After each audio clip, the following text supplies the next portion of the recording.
MP DeVille here with just a little something that I thought about that I just wanted to relay to you guys. So, many of you, some of you, a whole lot of you may not know that I wrote a book and I speak about and I try to inform people about the different types of generational cycles, the different types of family dysfunction, things of that nature. I'm so purposeful about it that I wrote a book and I did a digital course, which you can find both of them in my link.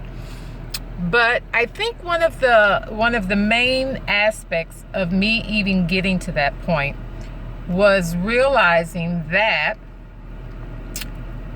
a lot of the things that we allow in our lives are the result of things that we have picked up and supplanted into our subconscious thoughts.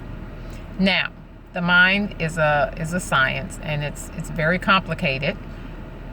But as a young child, I grew up having aspirations to be a movie star, having aspirations to do this and do that and do this and do that.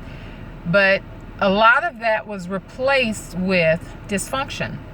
A lot of that was replaced with me watching abuse within my family. A lot of that was replaced with me hearing people around me be verbally abused, emotionally abused, physically abused. And as children, we all know that we pick up everything like sponges. It's just a matter of fact. It's just how life works. What we see, hear, and watch other people do, we tend to grow up emulating that. Now, the reason we're emulating that is, like I said, it's something that we learned in our childhood, in some area of our life, and it's something that our subconscious grabbed a hold to and planted within our subconscious, and hence that made us repeat those cycles. That made us believe that whether it was healthy or whether it was unhealthy, that made us believe that it was okay. Now, if you're growing up watching healthy relationships, hearing love affirmations and things of that nature, that's wonderful. That's great that you were able to pick that up and reciprocate that and emulate that as an adult. But for many of us who grew up in dysfunctional households, we witnessed the opposite. And we grow up repeating those cycles because that's all we know.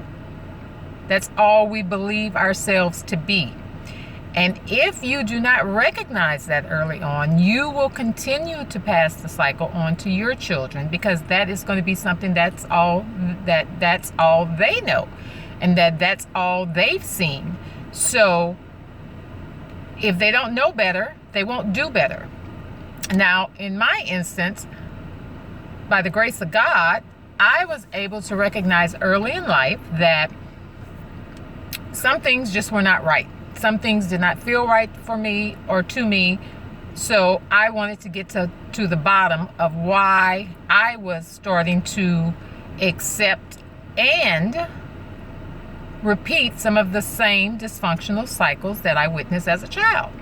And as I read more and learned more, I realized that a lot of that stuff was planted into my subconscious. And unless and until I was able to change my thoughts and my perception of what life was and what I wanted from life, I would have remained in that situation. I would have remained in the same predicament that I watched my mother be in. So it is up to you people to follow your heart, to know that some things just do not align with who you are or what you want. But the struggle is changing your mindset, because who you are right now and what you're displaying to others or what you're accepting from others basically and more than likely is something you learn from others. Now, if that learning was good, wonderful. But if that learning is causing dysfunction and unhealthy relationships and a unhealthy lifestyle, then you have to reevaluate your thoughts. Reevaluate why you are putting up with this when it's not who you are or who you want to be. And understand that some of who you are and some of who you are displaying is an example and a result of what you learned from your environment. So it is very important that you pay attention to your thought process, and that you, if it's not healthy, you have to change your thought process. You have to plant better thoughts into your subconscious. You have to start believing in yourself. You have to start telling yourself you want more. You have to start telling yourself you're worthy of more. And then once you start doing that, you will see your life change. You will see your goals begin to take place. You will see success in your life. But if you continue the patterns of the past, your life is going to go nowhere fast. So, like I said, if we wonder why some women become abused physically, emotionally, and verbally, they saw their parents go through it. Some men that abuse women physically, emotionally, and verbally more than likely saw a male figure in their life doing it. People that are incarcerated, in and out, more than likely that was a way of life for you. That's what you saw going on in your environment. So you thought that that was okay. It's all, those things are all, or were all planted within your subconscious as a youngster. So now that you're older, you have to do better and want better. And that wanting better starts with your mindset. So, change your mindset, change your situation. Okay? Have a great day. Love you. Bye.